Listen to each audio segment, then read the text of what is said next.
हमको यहया बिन बकीर ने ये हदीस बयान की। वो कहते हैं कि इस हदीस की हमको लैथ ने खबर दी। लैथ अकील से रिवायत करते हैं, अकील इब्न शहाब से, वो अरुआ बिन जुबैर से, वो उम्मुल मुमिनीन हज़रत आयशा रज़ी अल्लाह अन्हा से नकल करते हैं कि उन्होंने बतलाया कि आन हज़रत सल्लल्लाहु अलैहि वसल्लम पर वही का इब्तिदाई दौर अच्छे सच्चे पाकीज़ा ख्वाबों से शुरू हुआ। आप सल्लल्लाहु अलैहि वसल्लम ख्वाब में जो कुछ देखते वो सुबह की रोशनी की तरह सही और सच्चा साबित होता। फिर मिन जानिब कुदरत आप सल्लल्लाहु अलैहि वसल्लम तन्हाई पसंद हो गए और आप सल्लल्लाहु अलैहि वसल्लम ने गार हिरा में खलवत नशीनी इख्तियार फरमाई और कई कई दिन और रात वहाँ मुसलसल इबादत और याद इलाही व ज़िक्र फ़िक्र में मशगूल रहते। जब तक घर आने को दिल ना चाहता तौशा हमराह लिए हुए वहाँ रहते।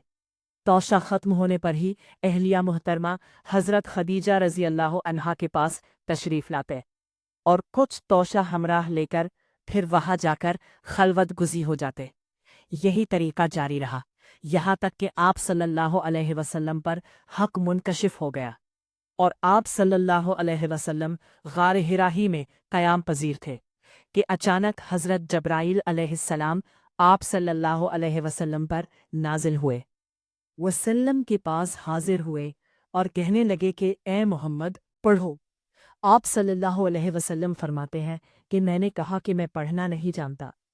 आप सल्लल्लाहु अलैहि वसल्लम फरमाते हैं कि फरिश्ते ने मुझे पकड़कर इतने ज़ोर से भींचा कि मेरी ताकत जवाब दे गई। फिर मुझे छोड़कर कहा कि पढ़ो। मैंने फिर वही जवाब दिया कि मैं पढ़ा हुआ नहीं हूँ। इस फरिश्ते ने मुझको निहायत ही ज़ोर से भींचा कि मुझको सख्त तकलीफ़ महसूस हुई। मैंने कहा कि मैं पढ़ा हुआ नहीं हूँ। फरिश्ते ने तीसरी बार मुझको पकड़ा और तीसरी मर्तबा फिर मुझको भींचा। फिर मुझे छोड़ दिया और कहने लगा कि पढ़ो अपने रब के नाम की मदद से, जिसने पैदा किया और इंसान को खून की फटकी से बनाया। पढ़ो और आपका रब बहुत ही मेहरबानियाँ करने वाला है। बस यही आयतें आप सल्लल्लाहु अलैहि वसल्लम हज़रत जिब्राईल अलैहिस्सलाम से सुनकर इस हाल में गार हिरा से वापस हुए कि आप सल्लल्लाहु अलैहि वसल्लम का दिल इस अनोखे वाक़या से काँप रहा था। आप सल्लल्लाहु अलैहि वसल्लम हज़रत खदीजा के हाथ तशरीफ़ लाए और फरमाया कि मुझे कंबल उढ़ा दो, मुझे कंबल उढ़ा दो। लोगों ने आप सल्लल्लाहु अलैहि वसल्लम को कंबल उढ़ा दिया।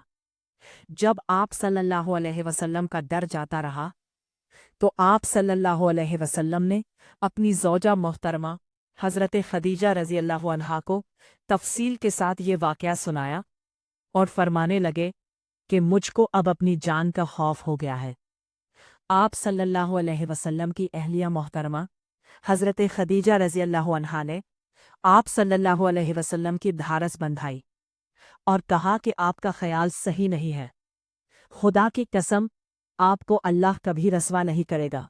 मालिक हैं आप तो किंबा परवर है, बेकसों का बोझ अपने सर पर रख लेते हैं, मुफलिसों के लिए आप कमाते हैं, मेहमान नवाजी में आप बेमिसाल हैं और मुश्किल वक्त में आप अम्र हक का साथ देते हैं। ऐसे औसाफ़े हसना वाला इंसान यूं बेवक्त ज़िल्लत व ख्वारी की मौत नहीं पा सकता। फिर मज़ीद तसल्ली के लिए हज़रत खदीजा रज़ी अल्लाह अन्हा आप सल्लल्लाहु अलैहि वसल्लम को वरका बिन नौफल के पास ले गईं, जो उनके चचाज़ाद भाई थे और ज़माना जाहिलियत में निसरानी मज़हब इख्तियार कर चुके थे और इब्रानी ज़बान के कातिब थे। चुनांचा इंजील को भी हस्ब मंशाए खुदावंदी इब्रानी ज़बान में लिखा करते थे। इंजील सिरियानी ज़बान में नाजिल हुई थी, फिर उसका तर्जुमा इब्रानी ज़बान में हुआ। वरका उसी को लिखते थे। वो बहुत बूढ़े हो गए थे, यहाँ तक कि उनकी बीनाई भी रुखसत हो चुकी थी। हज़रत खदीजा रज़ी अल्लाह अन्हा ने उनके सामने आप सल्लल्लाहु अलैहि वसल्लम के हालात बयान किए और कहा, अपने भतीजे मोहम्मद सल्लल्लाहु अलैहि वसल्लम की ज़ुबानी ज़रा उनकी कैफियत सुन लीजिए। वो बोले कि भतीजे آپ نے جو کچھ دیکھا ہے اس کی تفصیل سناؤ۔ چنانچہ آپ صلی اللہ علیہ وسلم نے از اول تاخر پورا واقعہ سنایا، جسے سن کر ورقہ بے اختیار ہو کر بول اٹھے کہ یہ تو وہی ناموس معزز رازدان فرشتہ ہے جسے اللہ نے حضرت موسیٰ علیہ السلام پر وحی دے کر بھیجا تھا۔ کاش میں آپ کے اس عہد نبوت کے شروع ہونے پر جوان عمر ہوتا، کاش میں اس وقت تک زندہ رہتا جبکہ آپ کی قوم آپ کو اس شہر سے نکال دے گی۔ رسول کریم صلی اللہ علیہ وسلم نے یہ سن کر تعجب سے پوچھا کہ کیا وہ لوگ مجھ کو نکال دیں گے، حالانکہ میں تو ان میں صادق و امین و مقبول ہوں۔ ورقہ بولا، ہاں یہ سب کچھ سچ ہے، مگر جو شخص بھی آپ کی طرح امر حق لے کر آیا، لوگ اس کے دشمن ہی ہو گئے ہیں۔ اگر مجھے آپ کی نبوت کا وہ زمانہ مل جائے تو میں آپ کی پوری مدد کروں گا۔ مگر ورقہ کچھ دنوں کے بعد انتقال کر گئے۔ پھر کچھ عرصہ تک وحی کی آمد موقوف رہی۔ روزانہ حدیث کے لیے میرا چینل سبسکرائب کریں۔